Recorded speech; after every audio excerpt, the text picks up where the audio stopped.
자, 이제 문제는 송품장에 기재된 통화와 실제로 결제된 통화가 상이했을 때 어떻게 볼 거냐 이건데, 원칙은 송품장에 기재된 통화와 실제로 결제된 통화가 상이했을 때는 실제로 결제된 통화에 기초해서 결정하여야 한다. 그래서 실제로 결제되는 통화에 기초하여야 한다. 근데 이 말이 여러분들 잘 이해하셔야 되는 게, 그냥 생각해보면 예를 들면 송품장에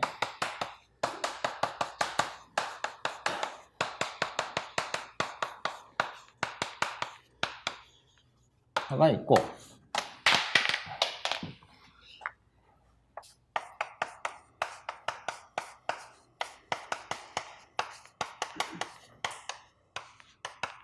이렇게 있는데, 우리도 이제 항상 기본 원칙적인 걸 생각하면서 또 예외를 봐야 되는데, 예를 들면 송품장에 100달러로 지급하기로 했어요. 물품값을. 그러면 사실 100달러를 그냥 지급하는 게 맞죠. 그죠? 내가 만약에 100달러로 지급을 하도록 송품장에 표시가 되어 있어서 계약 당시에 100달러로 지급을 하기로 했으면 그냥 100달러로 지급을 하는 거예요. 그거는 뭐 선택의 여지가 없고, 100달러로 지급을 했는데 내가 뭔가 임의의 환율을 써서 뭐 내국통화로 지급했다. 이건 다 계약 위반인 거죠. 그죠? 그냥 송품장상에 표시된 통화, 계약에 따라 송품장상에 표시된 통화가 있다면 그 통화로 지급하는 게 당연히 원칙이다. 이렇게 보시면 되고, 근데 이제 이렇게 송품장에 표시된 통화와 실제 지급된 통화가 상이한 경우는 일단 되게 예외적이겠죠. 예외적으로 이 사이에 환율, 근데 이제 이거를 당사자 간에 합의된 환율이라고 해서 고정 환율이라는 표현을 쓰는데,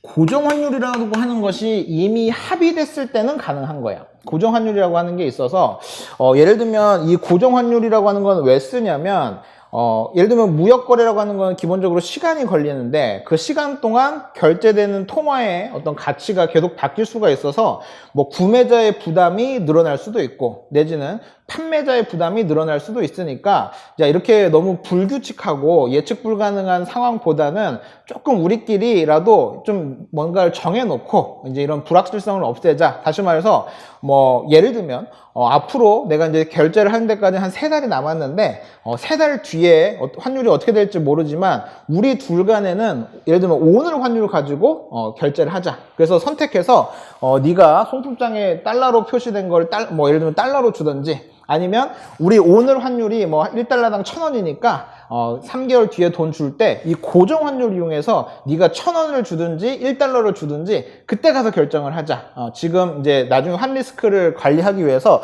이렇게 고정 환율을 쓰자라고 했을 때는 이 얘기가 말이 되는 거예요. 송품장상에는 달러로 표시되어져 있지만 우리끼리는 내부 환율이 있으니까 내부 환율에 따라서 환산된 원화 금액을 계산하는 것도 계약 위반이 아니죠. 일단 이렇게 계약을 하기로 했으니까. 그죠?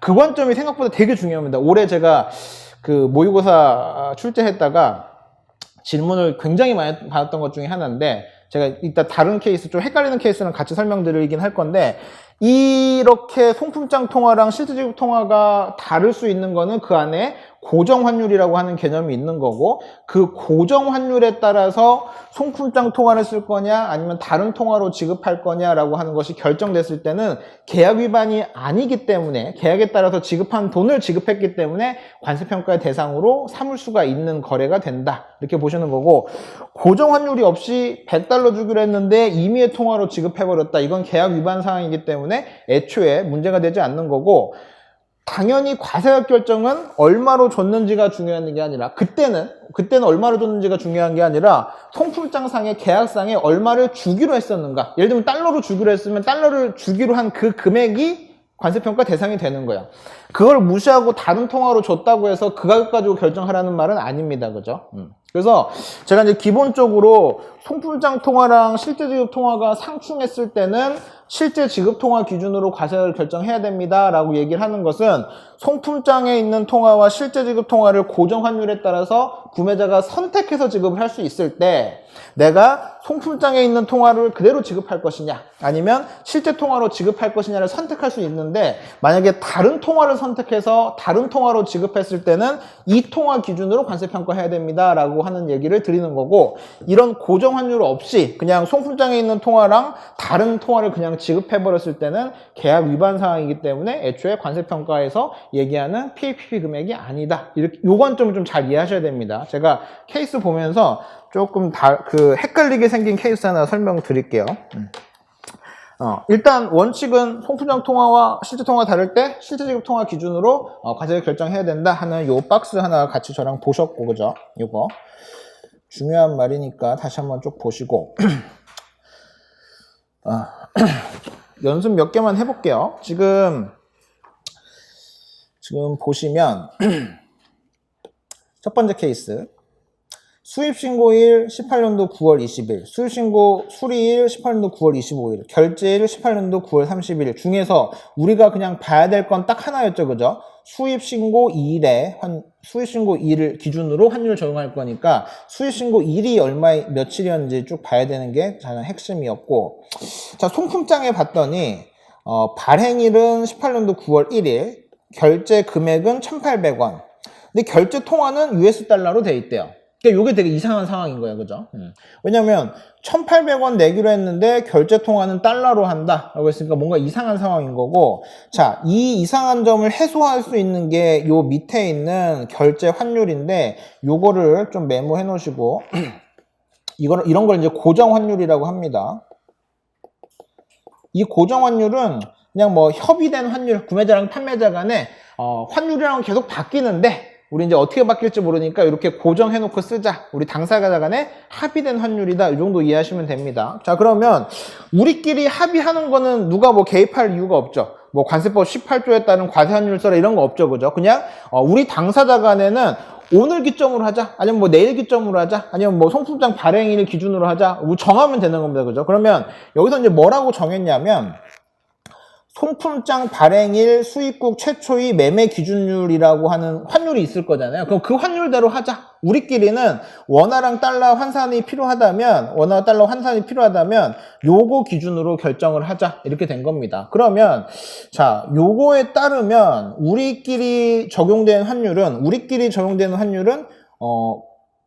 발행일이 19년도 9월 1일이니까죠. 요 날의 환율을 쓰는 거네요. 그죠? 그러면 요 날의 수입국 최초 매매 기준율을 고정 환율로 쓰자고 했으니까 요거 고정 환율로 쓰자는 말인 거예요. 그러면 이 수입자 입장에서는 두 가지를 선택할 수 있어요. 1,800원을 지급을 하거나 1,800원을 지급하거나 그죠? 아니면 요 날의 환율에 따라서 결정한 US 달러 2불을 결정하거나 그죠? 이 900원이니까 2불이죠. 1,800원이면. 이 두 가지를 선택할 수가 있는데 결제 통화로 이 달러를 선택을 했다는 거예요. 이 달러를. 그러면 이해되시죠? 무슨 말인지?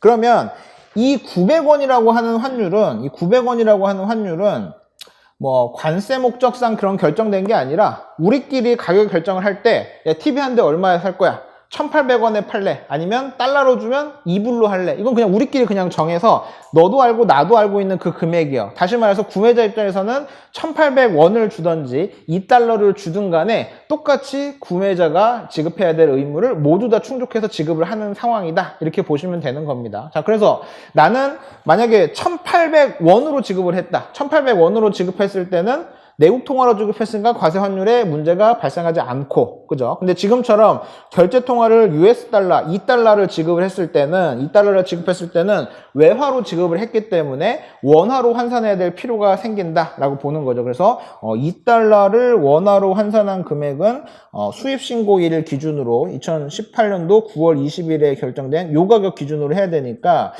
결과적으로는 이 2달러에 해당하는 금액을 환산을 한번 해보면 1,900원으로 바뀌게 되겠다. 그래서 이게 최종 과세額이 되겠다. 이렇게 보시면 되겠습니다. 950원이 2달러니까 1,900원 맞죠? 1,900원을 최종 과세額을 결정한다. 이렇게 보시면 되겠습니다. 절대 헷갈리지 마셔야 되는 거는 이 결제 금액이 원화라고 해서 그것 기초로 관세 평가하는 거 아닙니다. 그죠? 실제로 지급할 수 있는 둘 중에 하나를 선택할 수 있기 때문에 이 둘 간에는 1,800원이나 2달러나 똑같은 효력이 발생하고 구매자 입장에서 아무거나 주더라도 구매자가 지급해야 될 의무를 다 지급한 것은 맞는데 달러를 선택했기 때문에 실제 지급한 게 아까처럼 통품장 표시 통화랑 실제 지급 통화가 다른데 이 실제 지급 통화가 외국 통화이기 때문에 수입 시의 환율에 따라서 환산한 이 1,900원이 최종 과세금으로 결정된다. 요 개념입니다. 그죠?